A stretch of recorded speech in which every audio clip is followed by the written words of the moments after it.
I see Glofox as a holistic overall partner, not just as a booking platform, obviously, but as a partner for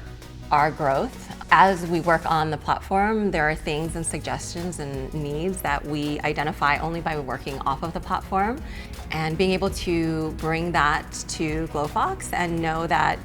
those needs are heard and we get an honest answer whether or not that's like a feature or something that they're working on because maybe they've heard the same thing from other studios. And Glofox looks to specialize in this particular business type, and so being able to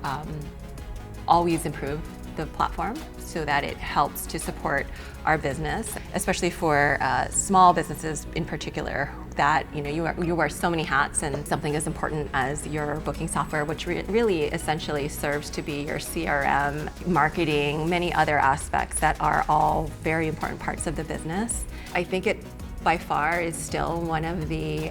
only platforms and really kind of takes away the things that really don't matter and focuses in on the things that